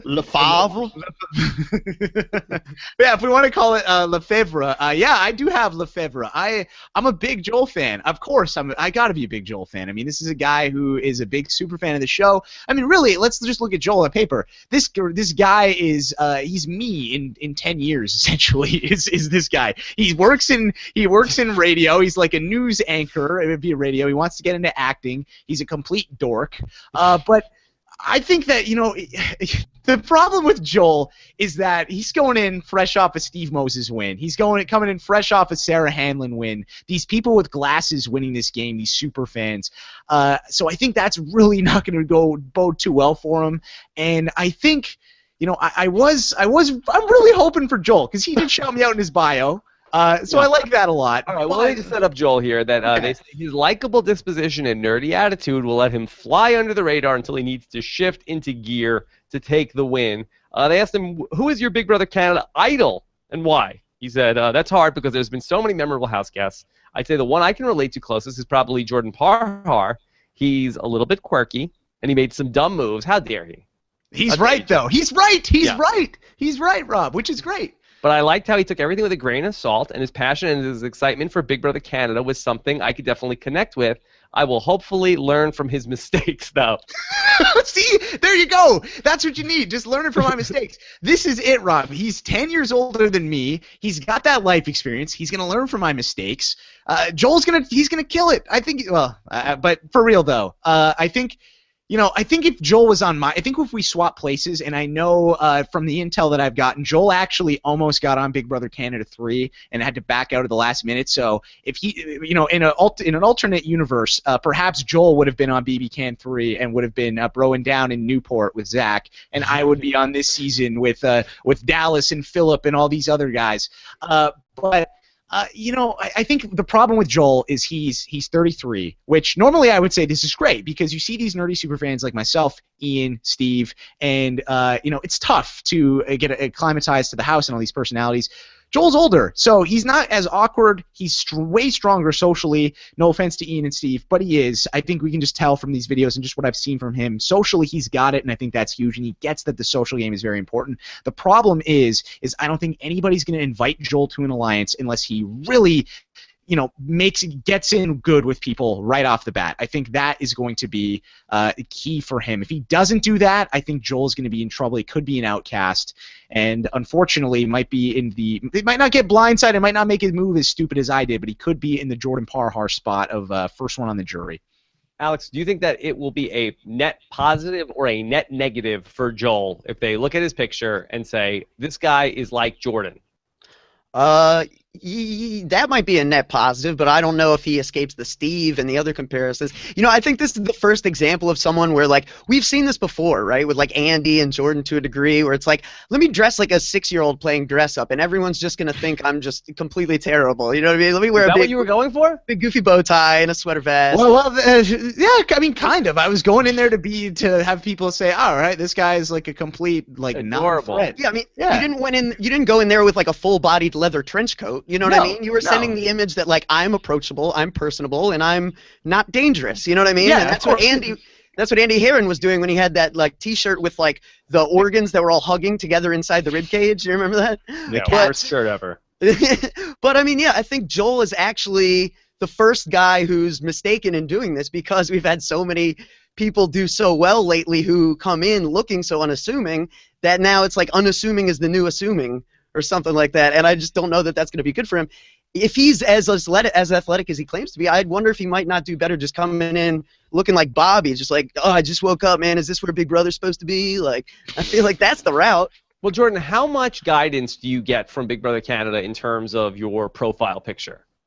I can't technically say, but I'll say a lot. I mean, do you get? From whatever you could say, do you get a strong suggestion? I mean, you don't come in with like clothes on a hanger and say, okay, this is what you're wearing, right? Yeah, let's just say I was like, hey, like, yeah, I mean, we'll just leave it at that. I think you can kind of tell based on what I'm saying. You don't have a total. You can't just say Joel couldn't have said, oh, I'm gonna dress up like Bobby and go in there like that, because I would have. I don't know if I would have gone in there with glasses if I had the choice to do that, and I'm sure Joel probably would have thought the same, because instantly it's like, all right, this guy's a threat. But it is what it is. That's what he's going with, and hopefully he can adapt and figure it out. The fact that he's in the first group of house guests going in there, I think it's going to help him a lot, because I think that's a really underrated thing in Big Brother. Being in that how's the first set loading of house going? guests Is it everybody coming in the same night? Well, it is everyone coming in the same night, but I do believe, based on how they released the cast last year, it was in 3 days, and those were how the first 3 groups were ordered going in the house. So I was in the first group of the cast that was revealed. I was in the first group that went in the house. Joel was in the first group of the cast that was revealed. So therefore, I believe Joel will be in the first group that goes into the house today, moments from now. They're going in, I believe, later tonight. Hamster Watch tweeted out something 30 minutes ago, and according to her, Joel is in group 2. Group 2, okay, breaking never news. mind. So I'm wrong. All right, scratch that. This is why I'm stupid. That's why I'm here to fact check, Jordan. Fact check. You're good. You can't be expected to know all the minutia. Yeah, Alex, over under. Joel does better or worse than Jordan in Big Brother Canada 3? Oh man, I want to say worse, because I want JP to be able to have something over somebody else, and also I don't like the idea that his BB hero is like someone 12 years younger than him. Like, come on, man. Alex, I think by default, I think this guy's going to definitely do better than I did. I think it's not too. If he can, well, here's the thing. I'll say this: like John Cochran, I think he's a guy who is going to be any random season. He's going to be one of the first ones out, or I could see him going very deep. And I'm going to cross my fingers. I think he's going to go pretty deep into this game. I think he's one of the few people who really has studied this game and understands this game, and I think that's going to go a long way for him. The popularity thing and the twists and stuff, that's really what I'm concerned about, and just being an outcast early on. Just got to get over that hump. I actually think the 33-year-old thing is more of a problem than I would say in other seasons, because I do feel like that with the Ian Terry, with Jordan Parhar, with Steve Moses, I think that the guy that comes into the house who's sort of like the super fan but is like 21, 22, I think you sort of look at him, okay, he's like a kid brother. But then the guy who comes in at 33, who's the super fan, I think that the house will find very threatening, and somebody who seems like he's up to something. I think he will do worse than Jordan. Thank you for articulating what I was going for, Rob. I appreciate that. And also, too, I mean, he kind of comes across, kind of like John Green. I don't know if you guys are familiar with The Fault in Our Stars, those the author, John Green. But he kind of reminds me of that author, and so I feel like, if someone sees that, it's like, oh, really smart, articulate guy, kind of threatening. And if we just go on super fans that are older, their track records, Ronnie Talbot, Big Brother 11, that didn't really go so well for him. So. Okay. All right, let's go on and let's talk about Kelsey Faith. All right, do we have faith in Kelsey? This free-spirited sweetheart is looking to make new friends and wants to win without getting any blood on her hands. Good luck with that. Avoid winning competitions. Yeah. Ideally, I'd like to get a lot of money and not actually have to do anything to get it. Do you have anything like that? Yeah, Kelsey is somebody who said she's barely seen any of the show. She's seen a few episodes of season 1. This is one of your recruits this season, as far as I know. She's a flight attendant and a bartender. I don't know what is it. That's a double threat. It definitely is a double threat. Kelsey, I like her. She seems like she's really nice. I could see her definitely get. I think her and Jared will probably have a showmance at some point during this season, and I think they could carry each other further into the game. But beyond that, I don't really see Kelsey winning this game, unfortunately. Yeah. Do you think that she is one of our showmance people? 100%. 100%. Okay. So, do you have a match in mind for her? Yeah, so Jared and his pipeline, I think. Take it easy, Jordan. Oh, I'm sorry. 4:38 here on the West Coast. Sorry. The pipeline worker. Yes. Jared. Yeah, I think I could see him and Kelsey being a match. I think they're this season's Zashley, if you will. Zashley. Okay. So what's that? Carrot? Jelsi? Yeah. I don't know. Yeah, Chelsea. Yeah. Yeah, I do think that she definitely could be the new Ashley. Other than that, I don't know how much there is to go on here with Kelsey. She thinks that Gary is her Big Brother idol, and as much as Gary is fun, I don't really know if we get anything from that. Well, she said she's only seen in an interview with Matt Carter. She said she's seen like 1 or 2 episodes. So I don't know. Gary was definitely. How do you do that? How do you go? Like, if it was like, oh, I only saw 1 or 2 seasons. I didn't see all 3 seasons. But you're gonna go live in this show. For how busy could somebody be that they can't be bothered to watch even 3 episodes of the show they're gonna be on? Yeah, Rob, I agree. I think it's completely asinine. It's just like lazy. How do you do that? But at the same time, I don't know. She's a flight attendant and bartender. She's got 2 jobs. Maybe she's too busy. And I don't think John Party watched like really any episodes before he went in. She's probably the winner. That's Big Brother Canada. I'm trying to think. Gonna be. Go ahead, Alex.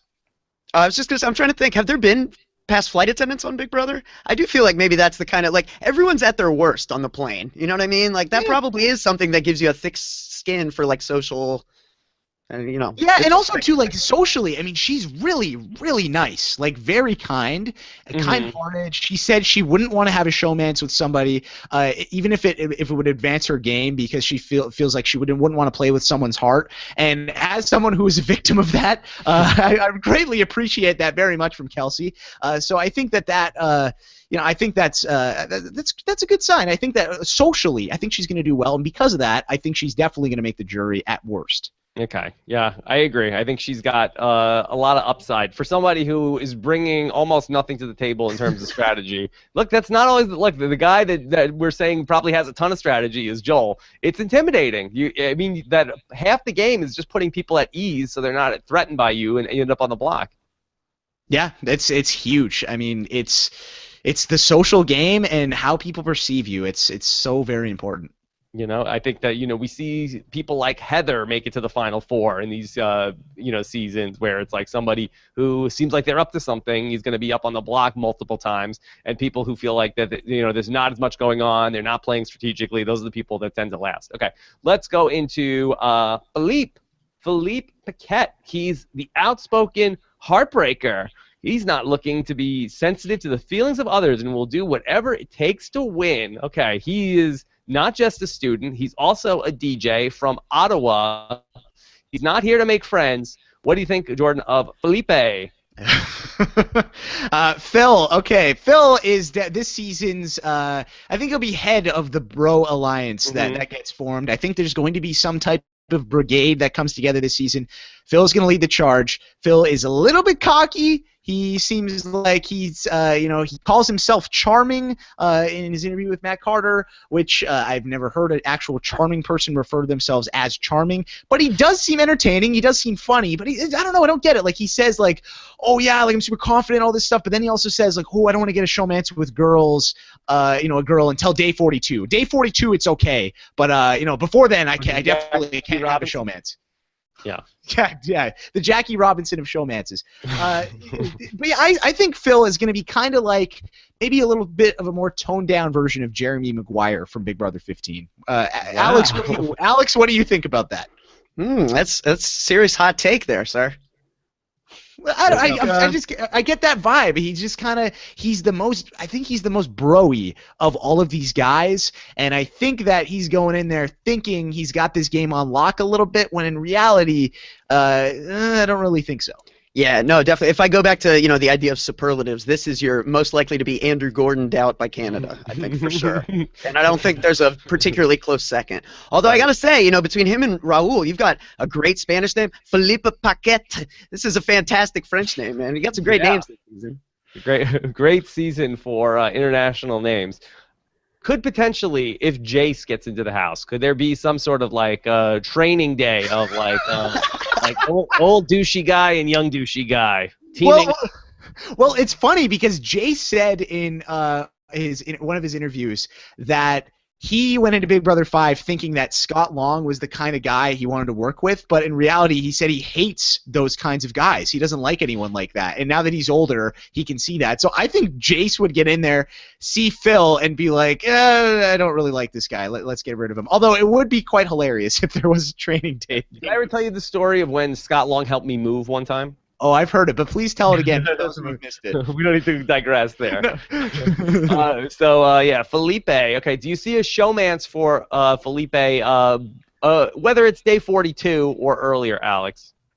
I think it'll depend on the dynamics. If a lot of guys go out early, I think, it's going to be easier because his arrogance is going to be less, it stands out less. You look better by comparison. The more guys go away, the more options you would have, I think. But I think he's a good-looking guy, and a couple of the guys in there are gay, so his chances are good, right? I mean, it's not Big Brother 2 where everyone's got a boyfriend, so okay. he could be worse off.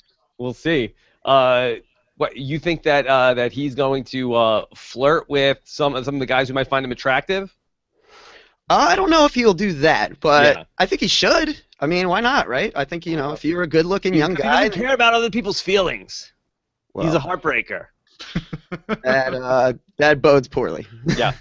Jordan, what's your take on somebody who comes into the game saying, I don't care about other people's feelings? Is that a good way to go into the Big Brother house? Well, I actually do like that. I think I found Phil. As much as I was kind of ragging on Phil a little bit, I found him entertaining. I think he's funny. I think he's going to be really good TV, and I'm excited to see what he's got going on. I like that answer because, at least he's being honest with himself. A lot of these people go in there saying, like I'm really nice and I don't want to do anything. Like Jared's like, I'm really polite and whatever. And yeah, sure, maybe Jared's a polite guy, but at least Phil is willing to admit he's so let me being honest with rephrase himself. it. So you can't outwardly project that. If he actually doesn't care about hurting people's feelings, but will at least pretend that he does care about that when in the house.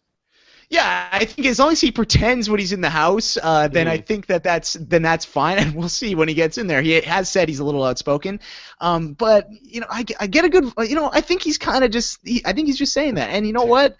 Just to to build himself up a little bit. I think when he actually gets in there, I don't think I just get a feeling he's, I don't know, but he does have that Jeremy thing going on, so who knows? I do think he's impulsive, and I think that's what's going to ultimately hurt him in the game. On day 42, is he making a showmance in the jury house? Jordan. No, because he won't be in the jury house. You think he'll be evicted before then?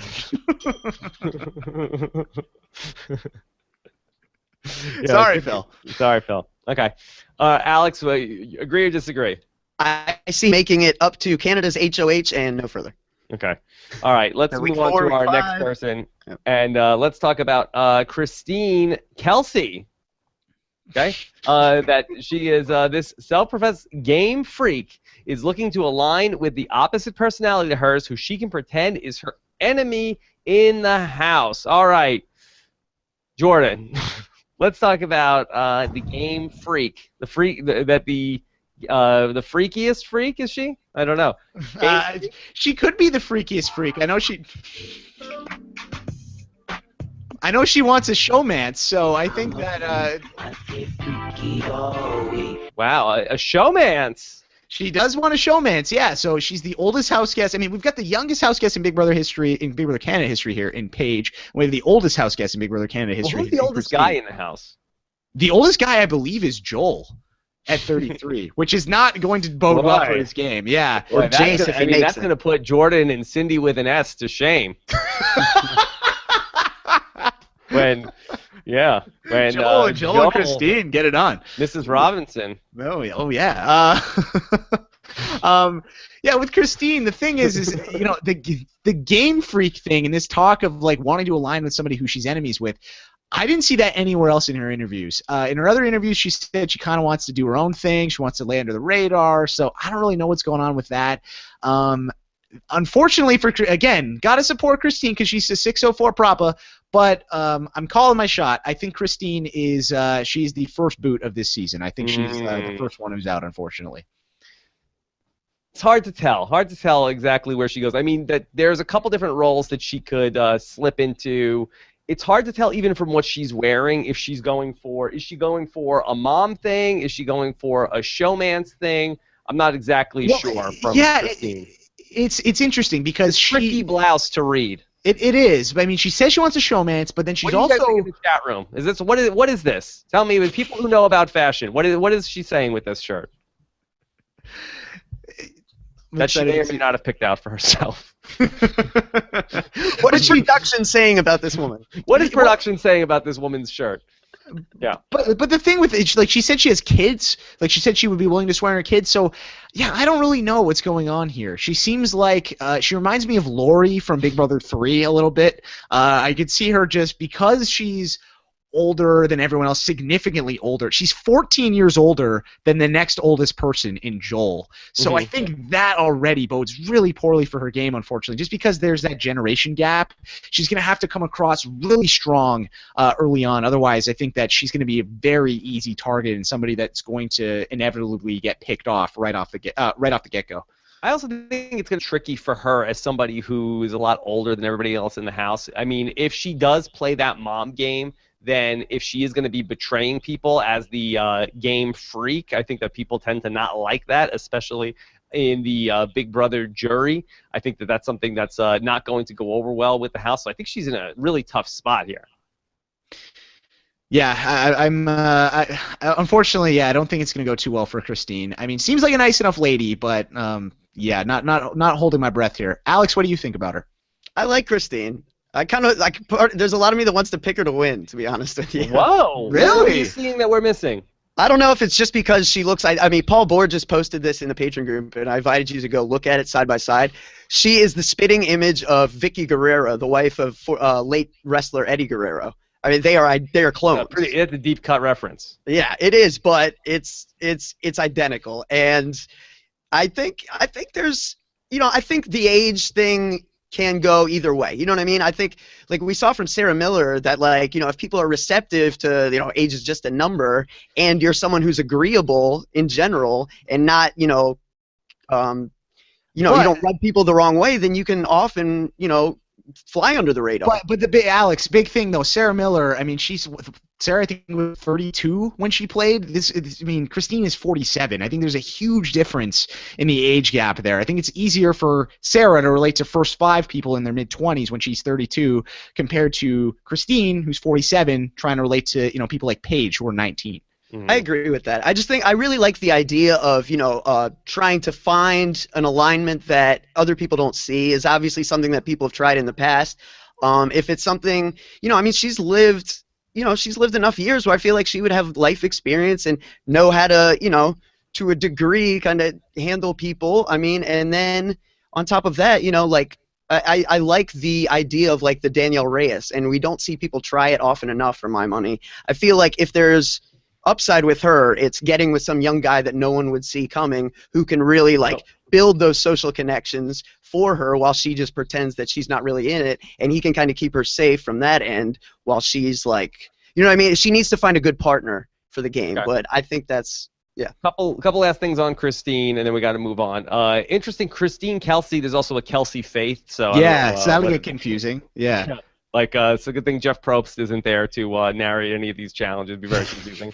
Then also, she's the housekeeper. So how do you think that's going to play, Jordan? Is she going to be the person that's going to be like, you damn kids, you didn't clean you left all these dishes in the sink for me? Or is she the person who's like, oh, no, leave it. Look, I'm used to it. She did say that she doesn't want to be cleaning because that's what she does for a living, but she did say she's open to it and she'll do it. So I think she knows that in order to make herself valuable to the other house guests, she's gonna have to clean up after them. They're gonna be messy. There's a bunch of young kids in there some of which still live at home. So yeah, I think if she adopts that role, I think that's one way she could succeed in this game. Okay, maybe it means she'll be more inclined to know where things are around the house, so that when the hidden veto shows up, she'll be the one to make a beeline for it because she sees something's out of place.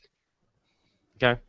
Let's go to Mitchell Moffat, and that he is a self-proclaimed ringleader. This successful YouTube personality and scientist will use his social prowess to be the master social strategist. Well, it's hip to be a YouTuber on the reality TV circuit these days. And look at us, we're on YouTube right now. But I guess we are no Mitchell Moffitt. No, this guy has 5 million subscribers on his YouTube channel, ASAP Science, which I highly recommend you go check out. I have Better or worse than Nikipedia?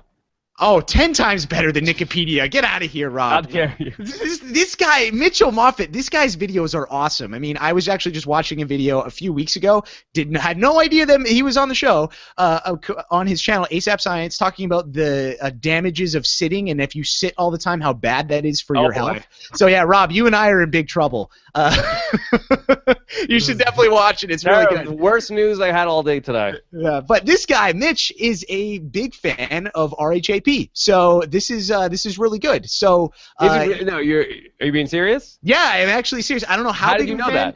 I don't know how big of a fan of RHAP he is, but he follows Alex, Taryn. I don't know if he follows Brent, but he does follow me as well. So he is familiar with. Does he follow me? Maybe he's just a fan of you guys. Oh no, obviously he follows you, Rob. Come on, get out of here. But yeah, Mitch is an RHAP fan, so he's got that going for him. I did not know this.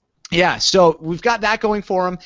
Probably, who knows if he'll shout you out on the feeds as much as I did last season, but I really like everything I've seen from him. He seems like he's really well put together. He's the perfect age where he can relate to everybody in the house. He's got a boyfriend at home, so he's not going to get distracted by his showmance. He's a big fan of the show. He cites Netta as one of his favorite player ever, which is always a good sign when you're citing Netta Kalantar. So I really like Mitch, and he is my pick to win this season. Oh. Seems the chalk pick, I think, from what I'm seeing online.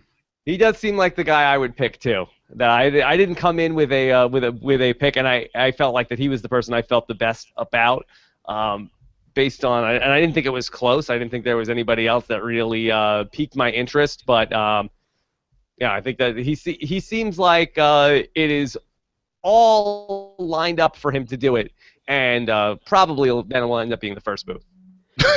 Right? Like it makes too much sense for him to just be the winner. It was the talk of evolution, wasn't it, Rob? That's what got you. Yeah.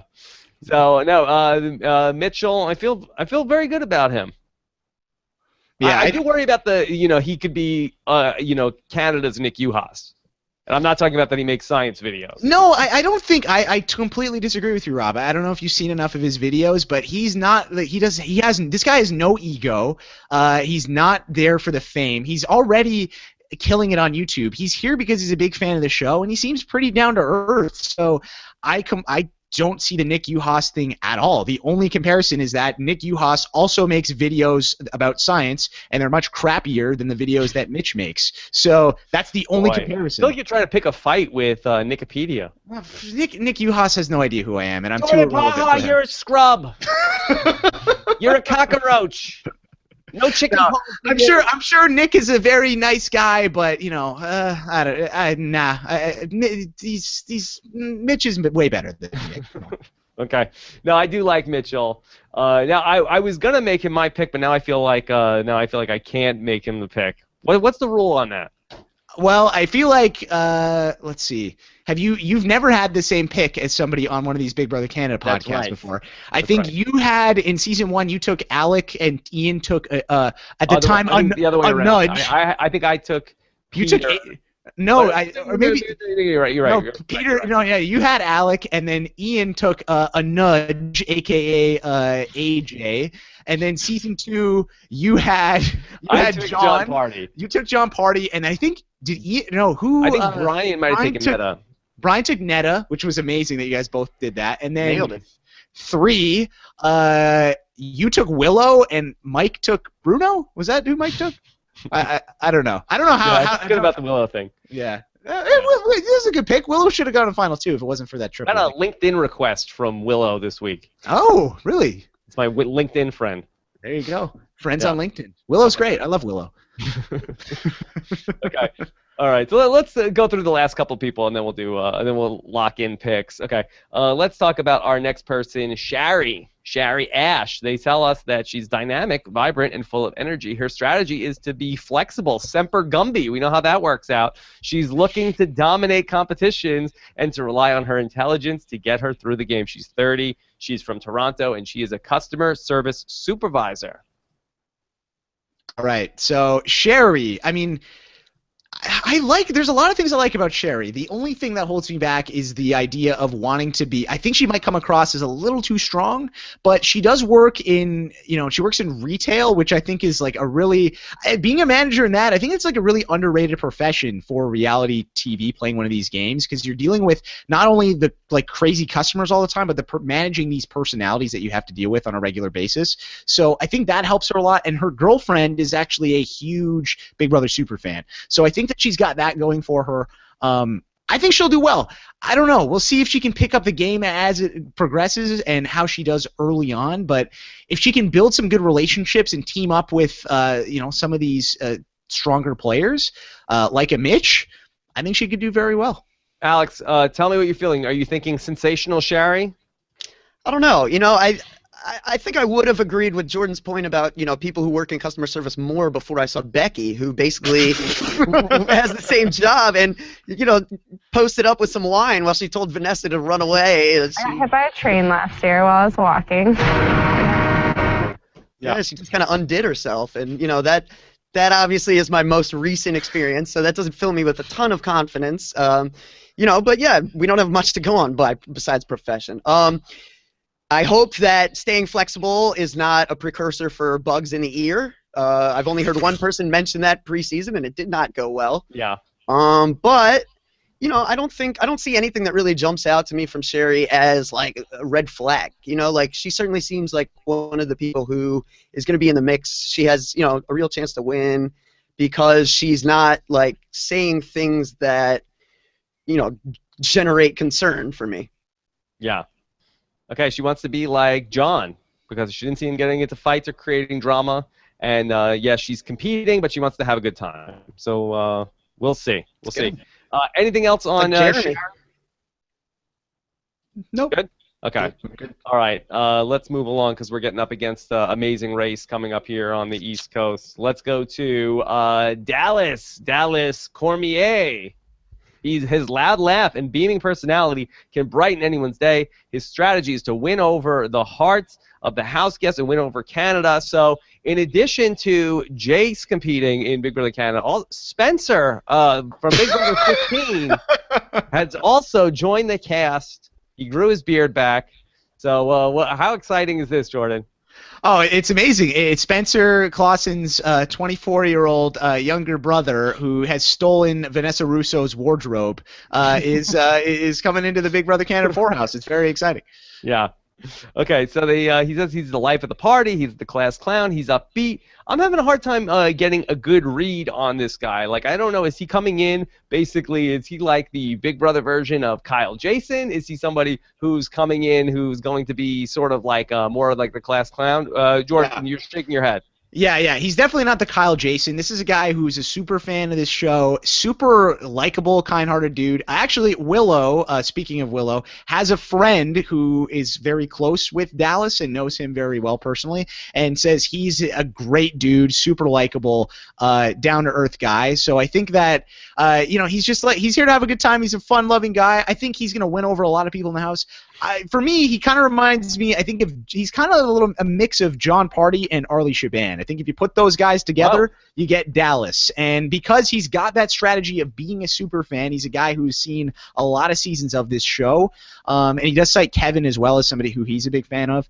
So I love Dallas. He's a guy who I considered as my winner pick. I definitely see him being in that brigade style of alliance, but he's not the guy who I think people are going to look to as the biggest threat amongst that group. And because of that stability and those relationships that he builds, I think he's definitely set up to go very far into this game. Okay. He's talking about what he do with the money, and he's talking a lot about partying here. Do you think that's a good thing or a bad thing for the house, Alex? I don't think it's necessarily a bad thing because John Party, it was the life of the party, you know? I mean, he came in famously trying to be that, and we saw that it really did help him cut tension at times where he was just able to just say something stupid and get people to laugh off anything, you know, at a moment. So I think it can help you. It's all about, you know, how you apply it. And, you know, the thing that concerns me more about Dallas is that he says he can be a sore loser. And I think it's great to be aware of yourself enough that you recognize that. I just hope it doesn't, you know, manifest itself. I think he's maybe one of the players that is better served, you know, throwing HOHs early, because he could be someone that, you know, without realizing it, could find himself like in the HOH room, like godfathering it a little bit without realizing he's doing it, because sometimes that's just something that happens and you don't kind of realize, wow, I got a little bit of HOH-itis until after the fact. Yeah. No, I actually like Dallas a lot as well. I'm a little concerned in terms of such a big guy, and I mean, he seems tall in the picture. Are people going to ever forget about him? But if it worked for John Party, who was in you know, but he was set up pretty well, we'll see. But I say the arrow is pointing up for Dallas. Definitely. Absolutely. Okay. All right. Let's talk about our final person, and I think that we've left a good one for last. Let's talk about Cassandra Shahanafar. This sassy attention seeker is ready to make the other house guests do her dirty work, both in the game and in the house. She's a 22-year-old social media strategist. And tell me, is this somebody? She has a alliance that she's already working on. What is it called? The Assassins? I actually haven't seen this. Alex, where did it say that? She wants an alliance called the Assassins? That was in her video. That was in her video. Let me see if I could just pull it up from my notes real quick. I completely missed that. She already has the name of an alliance, which I think is the ultimate kiss of death for any Big Brother contestant. Well, yeah, actually that's true. It didn't work for Joey Van Pelt? I forget. Yeah, the Assassinators. She's Cassandra, and it's like you can't spell Assassinators without a lot of the same letters as Cassandra. And so that she is ready to go, and this really seems like this is going to be like the Regulators 2.0, the Assassinators. Isn't the word assassins? Isn't it right assassins, not assassinators? Yeah. Like, you can't pluralize Lone Ranger. It's this ridiculous. is my pick, first out. Lock it in. First out? Really? Lock it in. Because I disagree with you, Rob. I think she's somebody who's seen a lot of this show. If you look at some of her other interviews, she's watched a ton of Big Brother. She studied this game. Okay, Assassinators, that's definitely not a good sign because, you know, yeah, it would be – I'm with Alex. I think it would be Assassins would be the correct term if you're going to use that. But I don't know. I because it's like the Assassins and the Regulators together. It's got high upside, I think. Yeah, it's like it's gonna be like the Regulators, but not as good. That's not as good. There's no PT in this Assassinators alliance. Yeah, I like Cassandra. I thought she really came across as someone who's strong. I think she can be manipulative. I think she's kind of can play the villain role this season. So I'm a big fan of hers. What I've seen so far. Could she crash and burn? Certainly, but I think she does have some good ideas, and I think that she is somebody who could do well at this game. I think she'll make jury. I'll call my shot. You're saying she's first out. Do you want to make a friendly wager on this, Rob? Maybe a naked podcast wager? Big Brother Canada? I don't know what we would call it. Know Nothing? Yeah. The biggest, yeah, so the knowingest Big Brother Canada Know Nothing. The March of the Moose Memorial, yeah, something. Yes. Okay. So what's the bet? Tell me what the bet is. The bet is, oh geez, okay. Well, I'm not allowed to shave my head. Okay, I get to tweet something from your Twitter account if I win, and you get to tweet something from my Twitter account if you win. Well, what is the stakes? That's the stakes. Like, you get to tweet whatever you want. I know, but what is the actual? What's the bet? The bet. Okay, so I say she makes jury. You say she doesn't make jury. I say she doesn't make the jury. Okay. That's fine. I feel like how many followers you got? Me? Significantly less than you, my friend.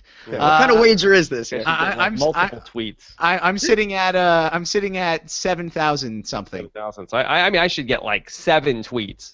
7 tweets? Yeah. Okay. Well, you have. Well, yeah. I guess you do have. That 7 times half tweets. Yeah. I guess. Yeah. All right, let's do it, Rob. 7 tweets. You can have 7 tweets of mine, and I can have one tweet of yours. This is how confident I am that Cassandra's making the all right. I will raise. How about I'll raise the stakes? Okay. What is it? Take Twitter off the table. Okay. If she makes the jury, you could do a Survivor voicemails this season. If she does not, you are out for season. Whoa! Out for season 32. Those are stakes. Lock it in, Rob. Here we go. Let's do it. Okay. Because I mean, right? Because we'll be right there. We'll be right there. Okay. Yeah, we'll be right there. Everyone on Sucks is really going to be rooting against Cassandra now. She's got a weird picture too. I can't remember another picture like this where she's looking away from the camera, where that really her back is facing the camera, and she's sort of like.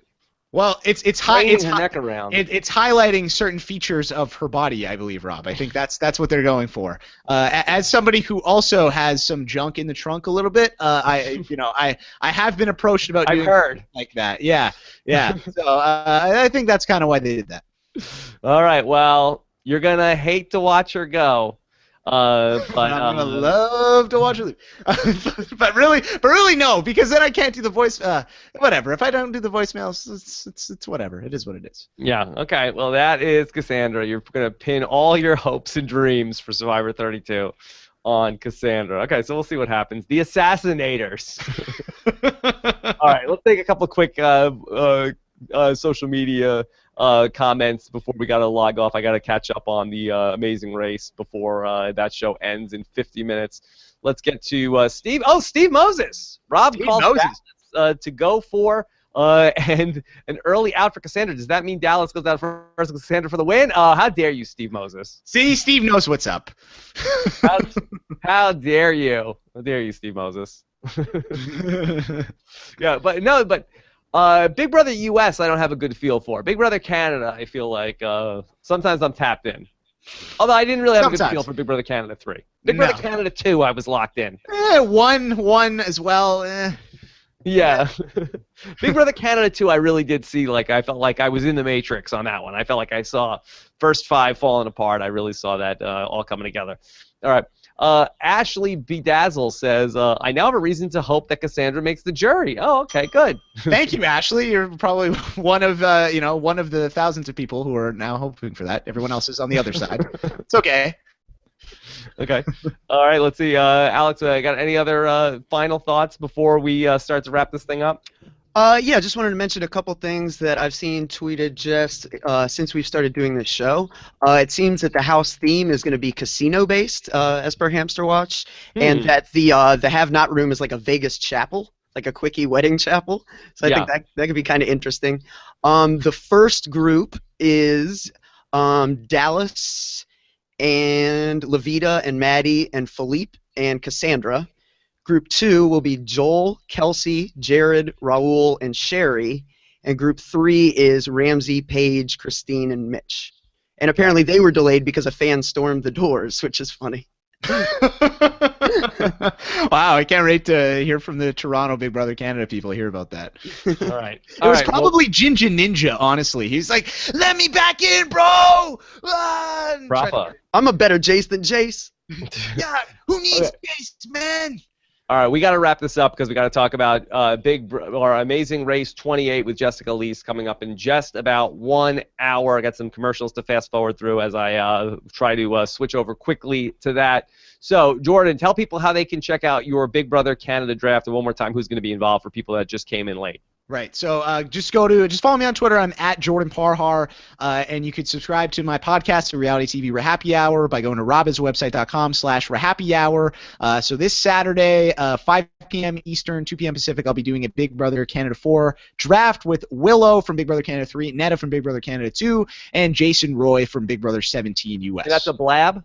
That is going to be live on Blab, yes. Okay. All right. So you can join in on the fun there. And, of course, you could follow the great Alex Kidwell, who will be – are you set up? You're going to be watching live feeds here?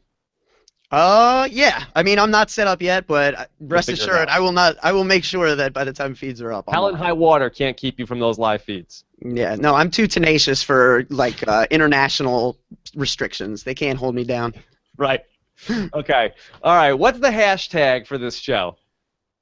Oh man, that's tough. We talked about a lot of things. Yeah, I think Assassinators. I think it's got to be that. Pretty good. Or either Assassinators or La Vida Loca. I like that one. I was just about to say La Vida Loca. La Vida Loca. Or we could do optional hashtags, like if you're on, hashtag Jordan for voicemails, or hashtag Cassandra before jury, hashtag Cassandra make the jury, but that'll just all be hashtag Cassandra not for the jury. So let's just do hashtag La Vida Loca. La Vida Loca. Okay. All right. Upside, inside out. We're living La Vida Locas. Coming up this Wednesday night, Big Brother Canada kicks off on Global, 9 p.m. Eastern, I believe, and then Jordan Parhar will be live. We'll have more information about that coming up this week. Don't forget to check out Jordan's Big Brother Canada All-Star Draft. If you miss it live, you can always catch it on Reality TV Wrap-Ups on robbinswebsite.com, or if you get the Robbins Podcast app, you get the Reality TV Wrap-Ups, the post-show recaps, all in one convenient place. Okay, anything else before we log off? No, just a good old Ginger Ninja 604 propa to all of you watching. Thanks for tuning in, and excited for the season. Okay, lots of fun. Can't wait to get into this. The next Big Brother Canada talk that we're going to do here on Rob as a podcast, probably something in this same time slot next Friday. We will talk about episodes 1 and 2 of the season here on the podcast. And I'm sure we'll bring in our live feed correspondents from time to time on some sort of rotation, and some Big Brother guests as well. So make sure you subscribe to the channel on YouTube. robbinswebsite.com/YouTube will be live for all of our Big Brother Canada coverage, just like we are all summer long with our Big Brother US coverage. Looking forward to hearing what you guys have to say in the comments and hearing your predictions too. And we'll talk to you again soon. Take care, everybody. Bye. And don't forget, join us for Amazing Race in about an hour. Bye.